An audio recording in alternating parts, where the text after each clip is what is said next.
this article. The Federal Reserve becomes the world's biggest investor. And what it talks about is that their balance sheet has just expanded and it hit a record. The Federal Reserve hit a new milestone in the race to have the largest balance sheet in the world. And they've been creating currency nonstop in 2020, just going berserk. And then you get down to this chart, and we'll go up to a close-up of the chart. And they start with assets, in the size of the position of treasuries. And then they go down to the bottom of this chart, and AT&T, AIG Global, 3M Company, there are now 22,913 items on the Fed's balance sheet here. So what that means is that they're adding more and more and more complexity to their system. They're adding more switches and buttons to push.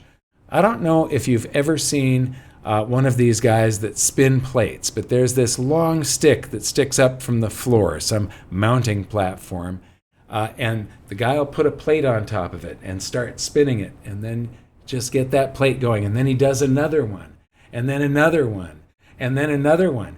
And there's a certain point where you add too many of them, and trying to go back and keep these other ones spinning while you're adding another one just becomes too much. And there's a certain point where they just all start to crash to the ground because they made the system too fragile.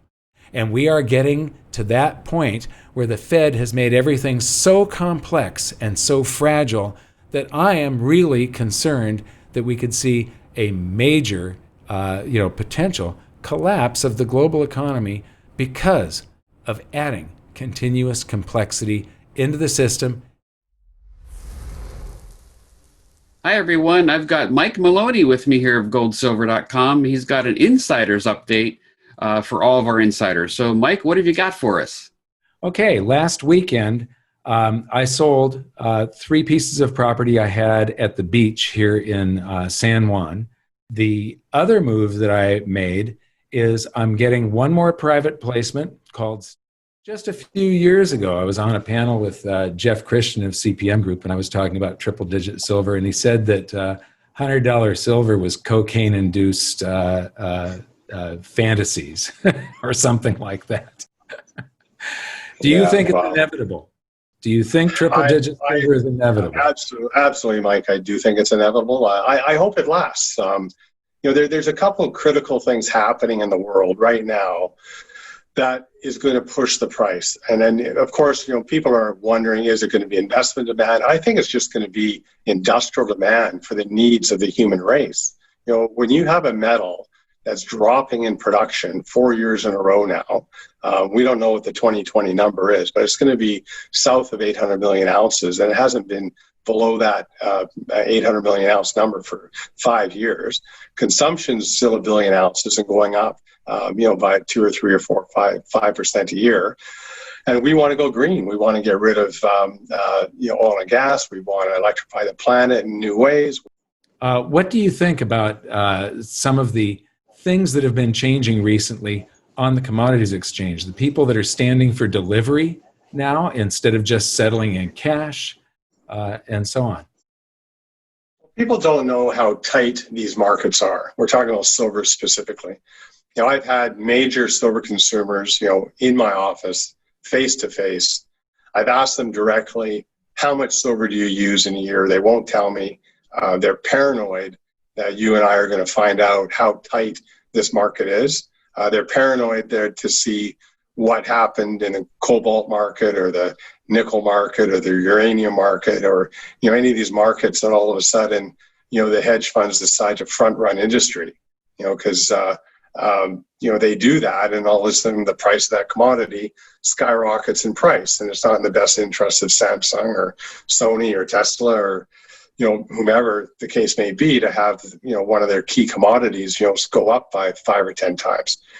So they keep this information very, very tight, and the banks know what the demand is. So Sony's given their order to JP Morgan to deliver X amount of silver to whatever ports around the world over the next 12-month period. So that supply is in place. JP Morgan's got it from a miner. They've got contracts in place. They know where it's coming from, and they know the margin of error. They know, okay, if we somehow can't get it there, we have an alternative to get it there, and so on and so forth. But it's all, the banks control the entire supply chain of the precious metals, silver and gold, and they control it very well.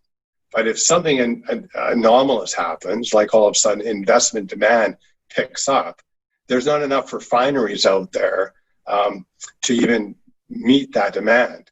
And the miners can't meet the demand either because they have commitments to the banks. So all of a sudden you've got, there's just no, so any silver that's out there in any kind of retail form gets gobbled up almost instantly. I did get a lot of attention, a lot of feedback on the article I wrote on currency creation versus bullion production. And we'll throw the first chart up there, but basically I was amazed at how much currency creation the Fed, just the Fed, not even the other countries, are going to, the Fed is going to do. It's going to be $120 billion per month. So I thought I thought I would compare that to how much gold and silver we produce on a monthly basis. And you'll see from that first chart, it's not even close. We produce 13.6 billion per month in gold based on last year's production levels, only 1.2 billion in silver per month, again, compared to 120 billion in currency creation. So Mike, what's your reaction to that? It just flabbergasted me, but what do you think about that? Yeah, it's absolutely amazing that especially when you look at silver, basically silver is running at a rate of 1/100th of currency creation. And one of the things that I don't think you just covered, Jeff, was that the gold and silver, this is global production. Am I correct? It is. That is global production. So it's not even an apples to apples comparison. Right. And this is the currency creation is only the US. It's not global. If you made this global, the silver production wouldn't be 1/100th, it'd be like 1/300th or 1/500th of the total currency creation that's going on this planet. What this chart really brings out for me is the very high value of silver and how it's currently undervalued. You can see in this chart that it should have far greater value. And the day that we have monetary demand, when people are going back to silver to protect their assets, when gold reaches a certain price level and people think, well, that's really expensive compared to what it was just a few years ago, they're going to start rushing towards silver.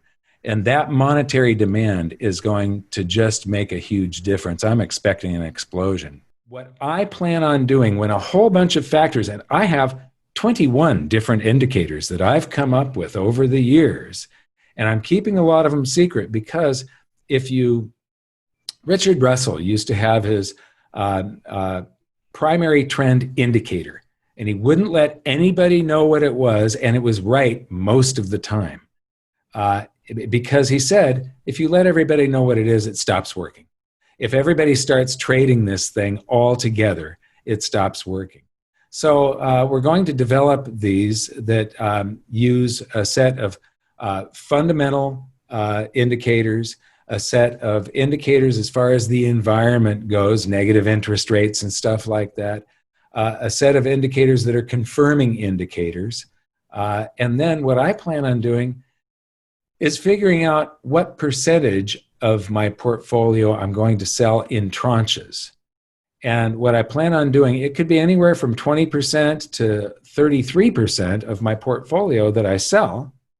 But then when I sell again, I'm going to be selling the same percentage of the remainder.